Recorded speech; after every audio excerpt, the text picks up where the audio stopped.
Today, we're starting a new book. The book is titled A Life of Happiness. It's by Thrangu Rinpoche, who is the main scholar of the Kagyu lineage. He is the main tutor of Gyalwang Karmapa, the 17th Karmapa. So the book begins with a foreword by the 17th Karmapa, and I thought I would talk about that a little bit to begin with. That Karmapa feels that we're actually at a very interesting point culturally, that in the future, as populations become older and older due to various improvements in healthcare, among other things, nutrition and so forth, that older people will have greater visibility within society, and that, quote, we will approach a new vibrant era for the elderly. Now, it's interesting that in Asian cultures, Tibetan, Chinese, for instance, perhaps Indian also, that as you become older, just because of your age, a certain amount of respect is due to you. Of course, in American culture, that's not the case. The case seems to be the younger is better. But anyway, if we are able to grow old and encounter the Dharma and begin our practice, that really nothing could be more fortunate than that. He also talks about what happens when elderly Tibetans make this long journey to meet him. And he says they always ask one thing: may there be peace in the world. And I found that very telling, because when you get a chance to meet His Holiness and make a request, it's usually do this for me, say prayers for me, da, da, da, da, da. Whereas this is oriented towards benefiting the whole world rather than benefiting yourself. And then he talks about his blind grandmother who was happy to sing her prayers, spin her prayer wheel, recite mantra, and so forth. And that reminded me of Khenpo Kartar's sister. I believe her name was Pema. Some of you may have remembered seeing her at KTD. The story that I heard was that she married someone that was Chinese and moved away, and he lost touch with her for decades and decades and decades. And then suddenly she showed up at KTD unannounced. And so she would, when Rinpoche gave teaching, she would always be in the shrine room, spinning her prayer wheel, saying mantra and so forth, and very happy to do that. I don't know, she could understand Tibetan, but I don't know how much of the Tibetan she understood. And she certainly didn't understand English. And then as her life drew to a close, I believe she moved back to Tibet because she wanted to die in Tibet. So the point is that Karmapa feels that as we age and grow older, what's important is to remain pure-hearted, happy, and contented in our old age. And to quote him, for the readers who are able to encounter the Dharma due to this book, I wish that you will be endowed with unparalleled enjoyment in your old age and live a life of happiness. And the preface by Thrangu Rinpoche, I'm just going to read. It's quite short, which is an indication of the whole book, by the way. So here is what he says. Quote, I pray that this book may benefit all beings in finding joy and happiness, especially those who are old, the sick, and their family members. I hope that the concise reminders and advice found in this book may be beneficial for all. I will also continue to pray for everyone. Tashi Dele.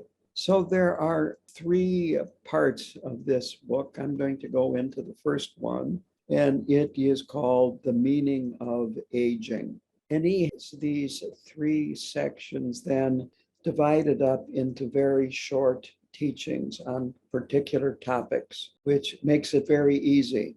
So the first point is the good fortune of aging. And he says that, well, if we have died when we were young, we wouldn't be able to grow old, and we wouldn't have the opportunities that old age brings. We wouldn't have the experience and the chance to develop the wisdom that comes with experience and old age. He also says, and he keeps going back to this point over and over and over, and that is that it's pointless to feel that you are useless, unwanted, or to feel sorry for yourself. I can't stress that enough. We'll go into this in more detail. And then finally, he says that it's natural that older people see things differently than younger people, but that's no problem. It's no problem at all. There can be very fruitful conversations and communications between the generations. So then the next section is, now is the best time to practice.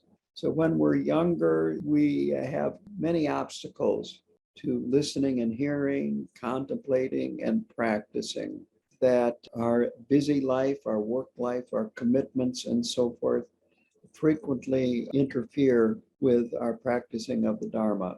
And for some people, you may not have encountered the Dharma until recently. So with retirement, there's possibility for more time for the Dharma. He doesn't mention this, but one of the forms of laziness in Buddhism is busyness. That is mindless busyness or compulsive busyness. And in retirement, we can fall into that trap as well. Many people that I know, when I talk to them about what they're doing, will say they're busier now than when they were working. So while we have this possibility of more free time for the Dharma, it's also easy to be very busy doing all kinds of different things. And so we need to be mindful about what we are doing and get a little perspective. Is it important what we are doing? Is it interfering with our Dharma practice? So we need to contemplate future lives and karma to help us understand what's important and what is not important. To quote Thrangu Rinpoche, we can recite more prayers and do more good deeds, and especially practice the Dharma diligently. Finally, he says it's important to understand that everyone is aging and that Dharma is the remedy. So now is the best time to practice, even if you're not retired. Sometimes in my more humorous moments, thought I could write a book, 1001 Reasons Why I Can't Practice Right Now. Because when it comes down to practicing, it's amazing how many reasons we can come up with. Well, I need to practice, but I can't practice right now. I probably will never write that book, but these thoughts go through our minds over and over and over again. So the next section is, experience is the most precious asset of the elderly. So we have a lot of experience, and then we can share this with younger people.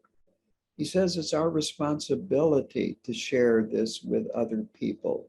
And of course, we have to share it in a way that the people that we are relating with, their eyes don't glaze over. It's skillful means and wisdom, very simply. So what we can tell younger people is about our successes and our failures. We can talk about what attitudes they can take towards achievements and challenges, that we have experienced a lot in our lives and gained a lot of wisdom as a result of it. And we can pass this on.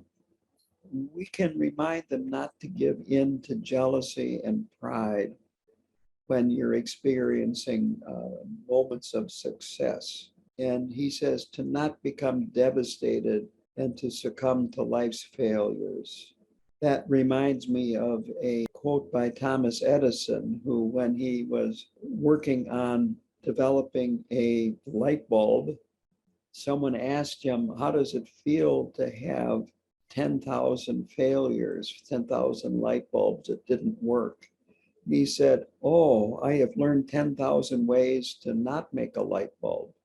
So it is a way that we can pass on our wisdom to the younger generation of how to work with failure, work with loss.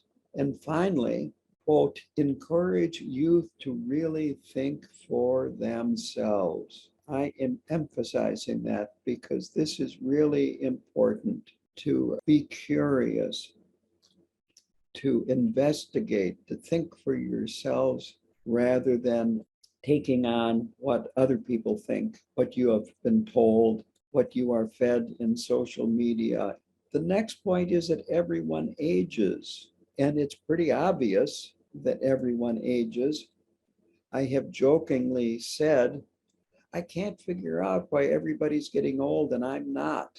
Fact is that we all know that we are aging, that our body isn't the body it was 10 years ago or even 5 years ago, but it's not a problem, that we can accept this and that we need to remind ourselves how fortunate we are to have reached this age and obtained what's called a precious human body, and that have engaged in the study of Dharma, that this is extremely important.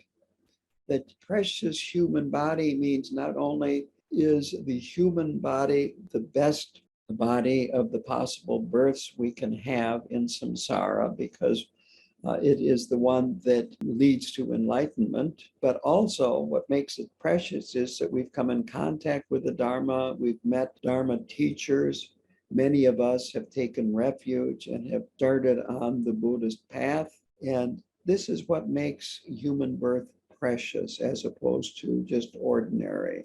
And because we have a human body, we can accumulate merit. He talks about circumambulation of stupas and other sacred sites, which are difficult. When I go out to KTD, I always circumambulate stupas there now, and also the whole monastery, walking around saying mantra, carrying the mala. Lots of people do that. It accumulates a lot of merit to do that. And then, of course, prostrations create merit and are good exercises. When you get old, you need to keep the body moving.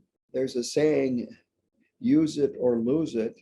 If you don't keep the body active, it quits working very well. It needs exercise. And so Thrangu Rinpoche is saying that prostrations are a great way of both getting exercise and creating merit. And he's talking about full prostrations, but even half prostrations are good exercise. And he ends this section by saying, be mindful of your thoughts and your emotions and avoid holding on to any poisons of the mind, any of these conflicting emotions of attachment, aggression, indifference, and so forth. The next point is that longevity comes from blessings, that he feels that his longevity, and I believe he was around 80 when this book was published, and he's now, I think, about 86. He feels that his longevity is due to the Karmapa's blessings and his White Tara practice and her blessings. White Tara is a practice done to extend life and also to improve health and to reduce fear. So this is what he feels is the cause of him having this long life. And mid-80s, I would say, is quite long a life for a person that was born in Tibet and spent the earlier part of his life in Tibet under very primitive conditions, and then as a refugee under conditions that were downright unhealthy. And he talks later about his illnesses. I'll go into that in a minute. But anyway, he says that our bodies change slowly, but as we enter our 60s and 70s, they speed up, and changes happen really quickly in the 80s. And if you have chronic illness, that can happen at a much earlier age. So he said that the Karmapa told him, you must practice white Tara. And the reason was that as a Tulku, as a person that is going to be teaching the Dharma, that he has to live long to carry out the activity of a Tulku and to benefit beings. So this is why he was told by the 16th Karmapa to practice white Tara. In this section here is a quote. Although I face many difficulties in my old age, I am still able to live happily without worries. So he then talks about the various illnesses in his life, and some were so serious that he felt he might die. Something that he doesn't mention, but Rinpoche mentioned this, that he has a scar on his neck. I forget which side. And Rinpoche said that it was due to a yak when he was a little boy, that he got gored by a yak in the neck, and he almost died from that. But if you look closely at him, he has quite a scar on his neck around here. He says that it's important to, quote, heed the doctor's instructions and stick to the exercises diligently. As an example, he talks about a man who had surgery on, I don't know if it was a knee or a hip, but anyway, he didn't do any physical therapy afterwards, and he just figured, well, the doctor made it all better. I don't have to do anything. And the man, his health went, shall we say, went south, and eventually he died. So we have to heed the instructions of the doctor. And I can tell you, I see a lot of doctors, and when I go in and see the doctors, I see people of all ages, but there are a lot of old people that I see. Also, a lot of people that are overweight, even to the point of being enormous. And that itself is a huge health problem, having all that excess weight carrying around. So he says we have to accept aging, and that aging itself is wonderful if we really look at it that way, as opposed to, I would rather be young. That things get more difficult with age, walking, cooking, getting dressed. I have put in a grab bar in my shower stall. It may be that you need a seat in the shower to sit down and take a shower in. It may be that you need a roll-in shower for your wheelchair. But anyway, things get more difficult, but we can still get things done. And fortunately, many of us, if we need to, can count on some in-home care. So it's important for us to think that this is a positive thing and to be mindful of what's going on in our mind, what thoughts we're having, and to let go of negative thoughts. That in the US culture, youth is good, old is bad. I find it very interesting that in ads that do feature elderly people, they're usually happy, smiling, youthful looking, and having a great time. Remember the American Association of Retired People? It doesn't exist anymore. It morphed into the AARP, but the letters don't mean the American Association of Retired People. It's now just for people. And when I retired, I joined the group and quickly unjoined the group because it really gives a very unhelpful view of what being old is, which is you're actually young. And in the United States, of course, death is ignored. And in Tibetan Buddhism, it's very important to acknowledge death and realize that this is one reason why it's so important to practice now. So even if we have only 1 month to live, we should enthusiastically, in his words, seize this opportunity to recite prayers, accumulate merit, and do our practices. We can always replace negative thoughts with mantra. If you realize you're having negative thoughts dwelling in a negative place, well, recite mantra. There are plenty of things that can be done to let go of negative thoughts. They're just plain not helpful, and they take us in the wrong place.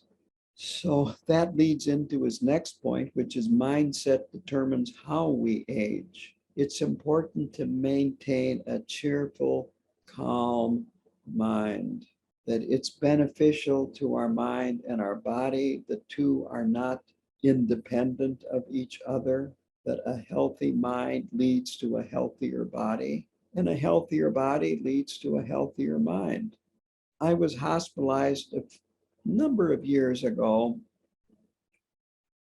for minor surgery, and I think I spent 3 nights in the hospital.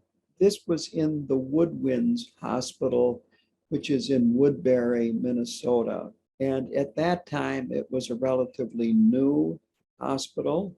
And it was very interesting that I got on the internet and went to their website and read a lot of the information on their website about the hospital.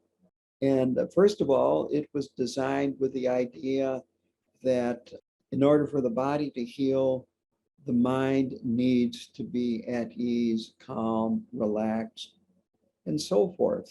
And so one of the things they did was consult with high-end hotels. So if you wanted a meal, instead of having a cart full of meals brought up from the kitchen and just going down the hall and bringing them in, you would dial the kitchen and place an order. You had a menu in your room, place an order of what you wanted. And when it was cooked, they would bring it up right to your room so that it was fresh.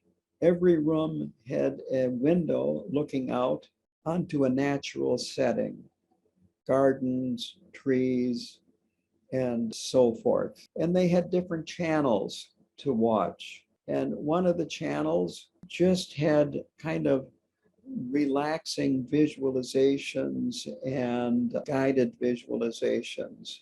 I remember watching one, they had a picture of a tree in fall, and the narration was, imagine that your pain is like the leaves on this tree, and the tree rapidly goes through fall and the leaves fall off the tree. Kind of visualizing that you're shedding your pain like the tree sheds its leaves. Acupuncture was something that you could get at no additional cost. In other words, this hospital really made the connection, and they even cited on their website studies that showed that our mindset makes a huge difference in how our body behaves and how our body recovers from illness. So this is a very important point, that mindset determines how we age. And I like this title, Wave Goodbye to Negative Thinking. There are plenty of difficulties in old age, yet Buddhism gives us many different remedies, that these are workable situations. We don't have to feel that there's nothing we can do about it. So we can apply these. We can let go of negative thoughts. Instead of letting the thoughts control us, we can take control of the thoughts and let go of them. This is one of the benefits of meditation, is that we learn to, when a thought arises, let go of it. So when kleshas arise, when passion arises, when arrogance arises, when egotistical thinking arises, we can let go. We don't have to give in. And finally, there's just plain no good reason for going there. It's just not a place that you want to hang out. Then going on, he says that afflictions also depend on conditions. He is specifically talking about anger, but this easily can be applied to other mental afflictions that we can experience. And he says, quote, according to the treasury of Amidharma, there are 3 causes for the afflictions to arise: not abandoning the kernels of the afflictions, the object being present, and inappropriate attention. So to go into those, The kernel is the habit of indulging in the kleshas, this habit that we have.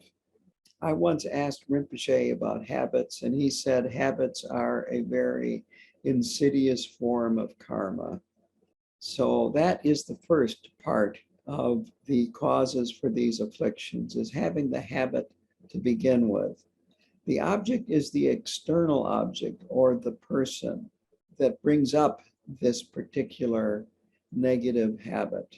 And then inappropriate attention is dwelling on the object. It is the soap opera, this inner soap opera that goes on in our mind, that goes over it over and over and over again. The reruns, and then not realizing they are reruns. I posted on Facebook today my favorite fortune from a fortune cookie. So this is a good place to bring this up. I was at Karmeling having lunch, or you might say the main meal, with Khenpo Karthar Rinpoche, some of the Karmeling residents and lamas. And after we were done eating, it was a wonderful meal prepared by Ani Karuna. Somebody went and got a large box of Chinese fortune cookies, the kind that a restaurant would have. It wouldn't be too big for you to buy and bring home. So they passed this around, and I just reached my hand in, kind of like the lottery, grabbed a cookie and opened it up. And the fortune was to see your drama is to be liberated from it. So this is the point, to see it as drama and let go of it, and you're liberated from it. Thrangu Rinpoche's quote is, using a logical approach based on reasoning helps to diminish our anger and make it easier for us to cultivate loving kindness and compassion. And we need to understand that it's a two-way street, and that sometimes when people get upset with us, we have done something perhaps to make them upset. Or there are times that we have upset other people, and while we are not angry at them, we still upset them by doing something, saying something, not doing something. So forgiveness is really important, to let go of things that have happened in the past, realize that nobody is perfect. And finally, he specifically mentions that this is for older people who have a problem with anger. But as I said, this can apply to attachment, arrogance, jealousy, and so on. So let's see here. The next is cultivate devotion towards the Dharma. So instead of feeling sorry for yourself, think of the suffering of others. Pray for them, dedicate merit to them. Do something to help others. I think volunteer work is wonderful for an older person. So here is my story about volunteer work. I wasn't all that old, but my grandmother, who I really have very dear feelings towards and was very, very kind to me, she died in 1987. And I started feeling very sorry for myself. Oh, poor me, my grandmother is dead. Da da da da da da da da da. And finally, I realized that, there are a lot of old people out there could use some help. And it was Christmas time, and I called up this local nursing home, and I said, I'd like to volunteer to help serve a Christmas dinner, because you'd see these on the news at Christmas time. And they said, well, we don't do that here. But how would you like to come in as a volunteer? So they talked me into it. Didn't take too much talking. And I started going in there doing little craft projects for the residents of this nursing home. And basically, the main thing was to show up and be there. And very quickly, I found that I had 10 grandmothers, and that it was very meaningful for me to be there. And we did simple things. It wasn't complicated. I remember one thing that I did is I went out and cut some wild grapevines that grow in abundance around here, took them in with some ribbon, and we made grapevine wreaths. And they hung them up then on the doors to their rooms. You can help others by doing volunteer work. You can volunteer at a KTC.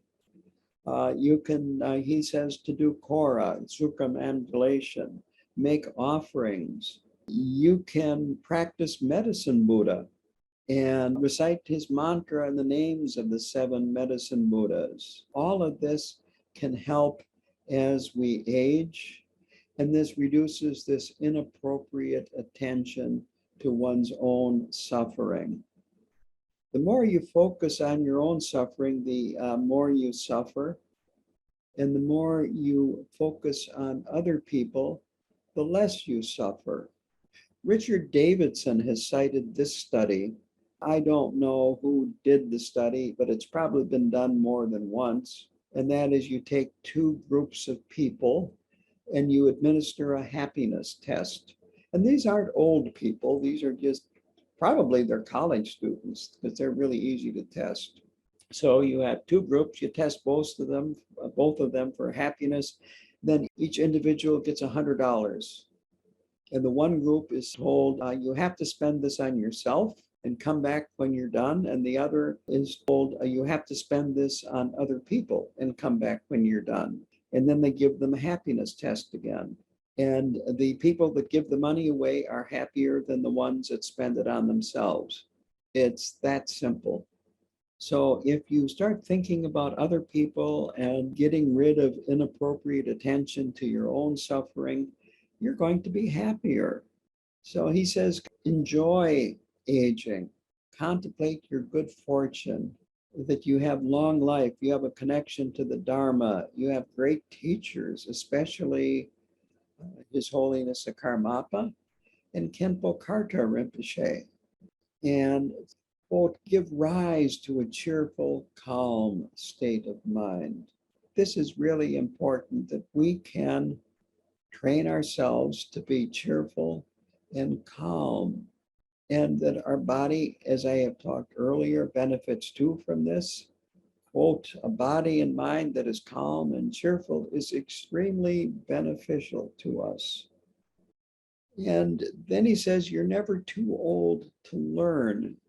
And that is that ignorance, anger, jealousy, desire, and so forth, they cause mental suffering and negativity. And again, this gets taken in by the body. So we mentally suffer, we physically suffer.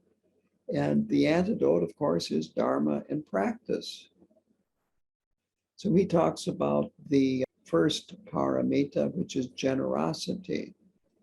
There are different types of generosity. One is to give material objects and wealth to other people. It is traditionally taught that there is more merit attached to giving to the Dharma, to the great teachers, to monasteries and nunneries, supporting the Dharma and so forth. But giving also to mundane objects, people that are poor in poverty, people that are suffering from poor health and so forth, that this is excellent also. It's not like just give to the Dharma.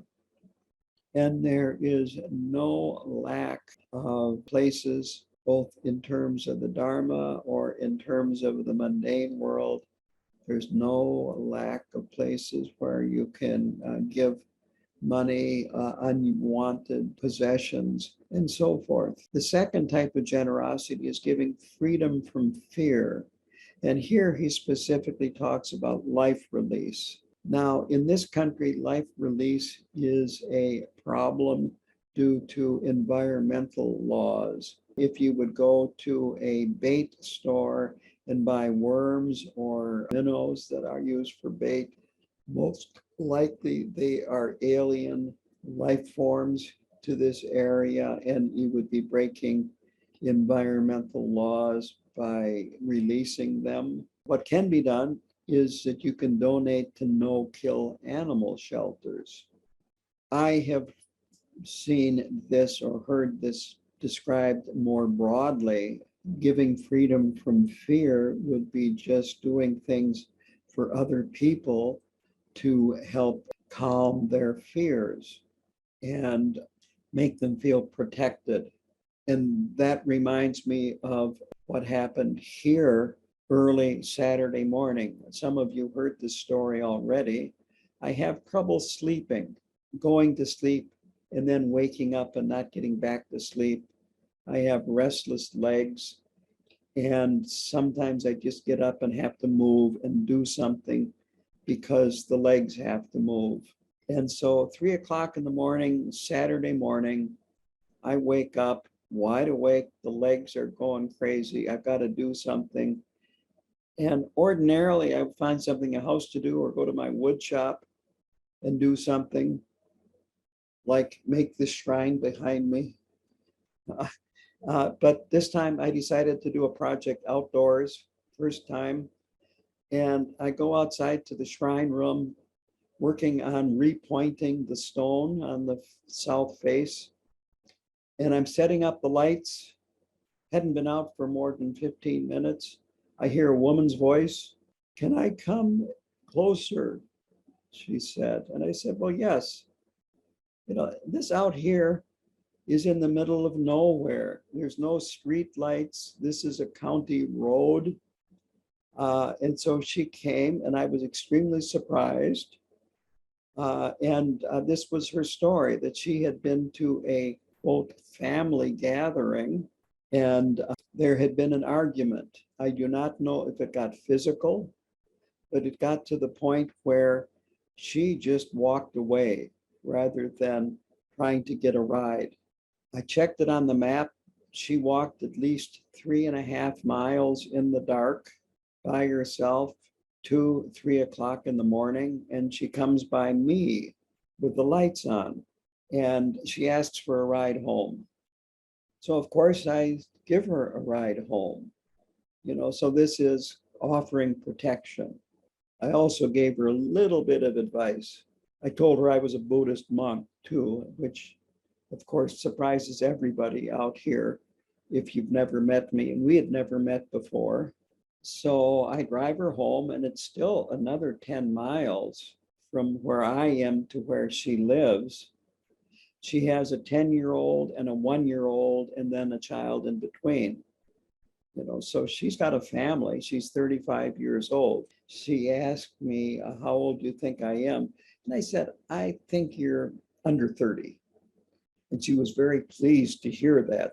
So for you men, this is my advice. And anyway, so when we got to the house, we had talked quite a bit in the car. She told me a lot about herself. And then she almost broke out in tears. Maybe she did. And then she gave me a hug. And then she got out and went in, and I came back home. But, this is offering protection. So that is another form, even though it's not mentioned in there. Then the third is the gift of Dharma. So he says we have to study so that we are well informed, that if we are going to pass the Dharma on to other people, we have to know what we're talking about. And he mentions that if the terrorists who flew into the towers in 9/11 had come in contact with the Dharma, they would have behaved differently if someone had given them the Dharma. And of course, if they had been open to receiving the Dharma, because of course, the Dharma teaches that it is non-virtuous to kill. So we have to know how to give the Dharma to other people.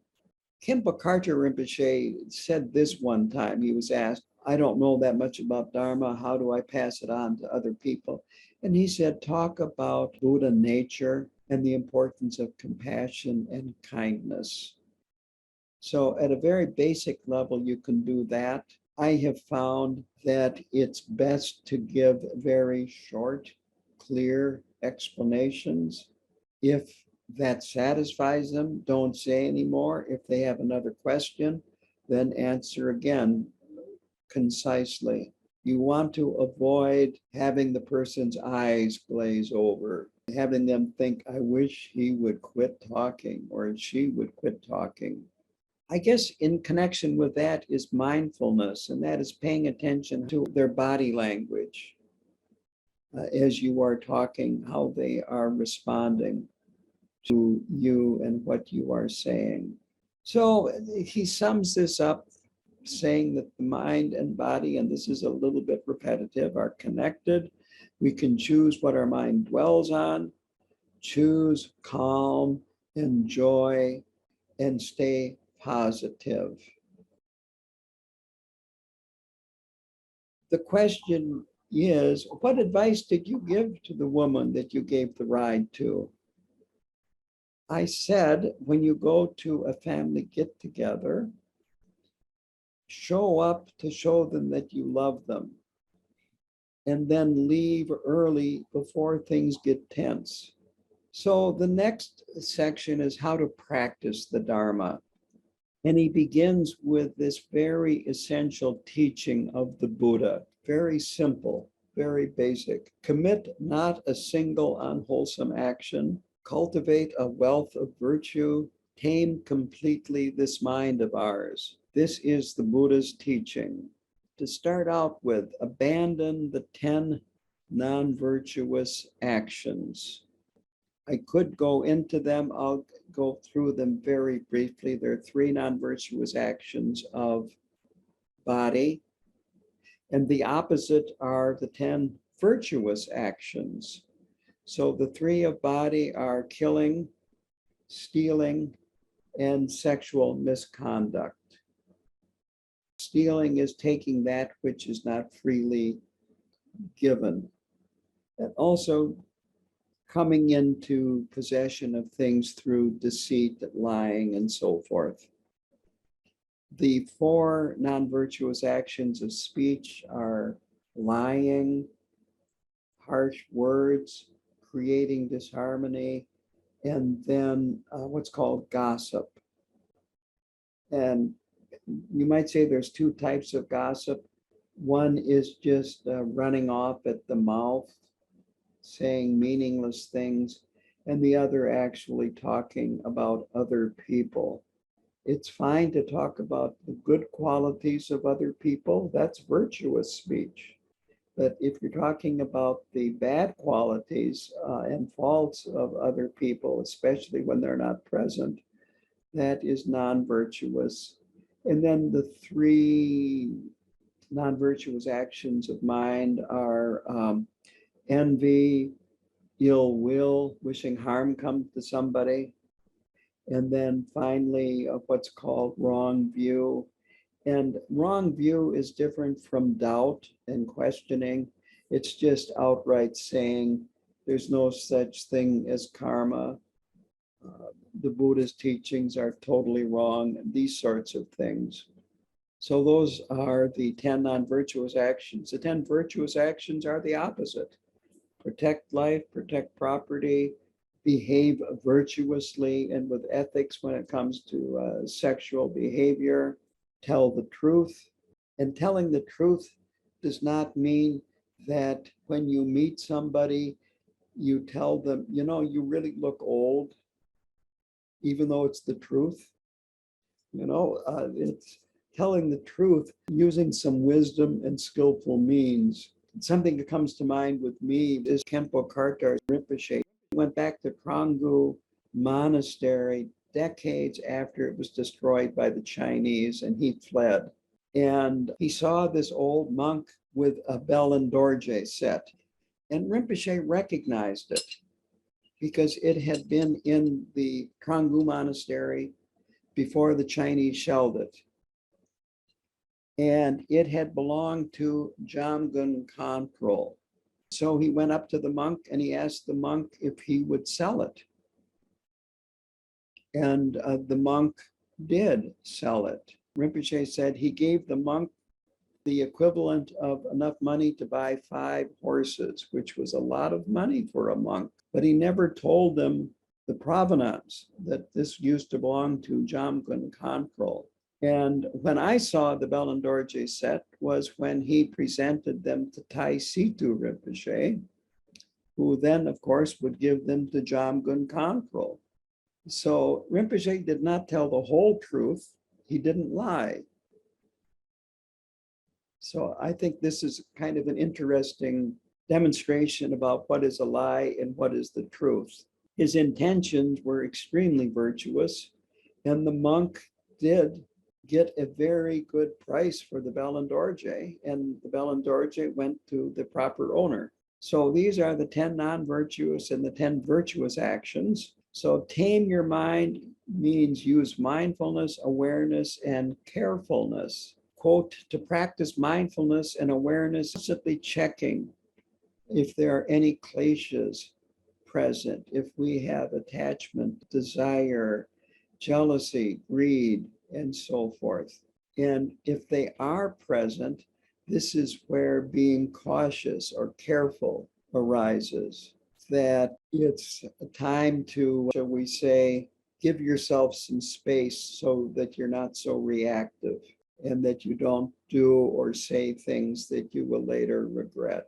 And being mindful and aware and careful while reciting Mani's, Om Mani Padme Hung, is excellent. Chenrezig is considered the protector of Tibet, and his mantra is repeated endlessly by Tibetans. So be mindful, be aware, and be careful, whatever you're doing, but especially if you are reciting mantra. Finally, he says that we can understand Dharma 2 ways, through teachings and through reading Dharma texts. And that he feels that reading Dharma texts is very important. The Dharma texts are always present if we have them in our possession, and we can refer back to them and we can reread them. And actually rereading Dharma books is very important because we start seeing deeper and deeper meaning in these texts the more we go over them. And he says because of the books always being present, they're always available any time of the day and night. If we want to read and study, contemplate, we can do that.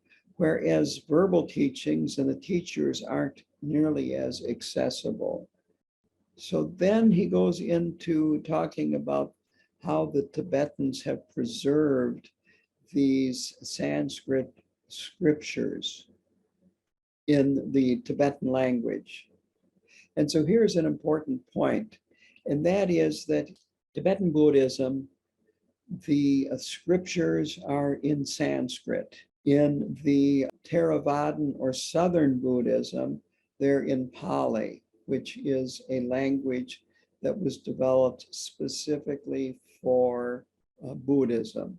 And so there are lots of scriptures in the Pali language, lots in the Sanskrit. The Tibetans lean towards the Sanskrit scriptures.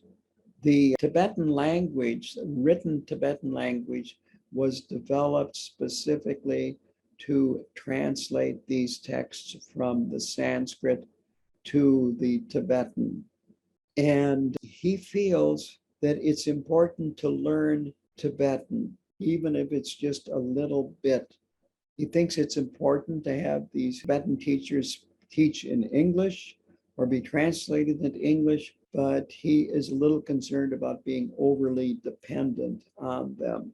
This is an issue that came up with Khenpo Karthar Rinpoche over and over and over again. And his answer always was that these texts were written in Tibetan by enlightened beings and that the words have blessings, and that when they're translated into English, the blessings are lost. So these Tibetan texts, or the translations of the Sanskrit texts, were done painstakingly and are very accurate. So he feels it is important, even if it's just learning a few words. And I will add this, it also shows that you're willing to put a little extra effort into your Dharma practice to study the language, and that it's good to have the correct motivation to study the language, which is bodhicitta, wanting to travel the path so that you can benefit all beings. He says it's also good to provide financial support for those studying the language. And I will add, it's good to support people that are in retreat too. All of this creates merit. And here is a quote. What I mean here is that learning Tibetan for the sake of Dharma is extremely meaningful. So to finish out part one of the book, that the classical Tibetan used in the translation was developed roughly 1400 years ago, and that it has changed very little, and it is extremely technical. Let's say a technical scientific article on the origin of the universe. You know, you could read that, but unless you've had a lot of training and study, when you're done reading it, you might not understand much of it. And this is the way it is for classical Tibetan. That I once led a Chenrezig puja in the Twin Cities at the old Minneapolis KTC, and there was a Tibetan present who spoke English, but his native language was Tibetan. And I explained before we chanted the meaning of some of what we were chanting. And he said that he understood the English translation of the Tibetan better than he understood the Tibetan, because it is not spoken Tibetan, it is classical Tibetan. Plus, Chenrezig is done in verse. And so to make the right number of syllables in a particular verse, they frequently will drop out a syllable or two, which makes it difficult to understand, even if you would understand if the whole word. And Tibetan is a language of syllables. English is words, but the Tibetan, each syllable is separated, and you put them together to words by yourself. So anyway, it's even difficult for lay people to understand the classical Tibetan.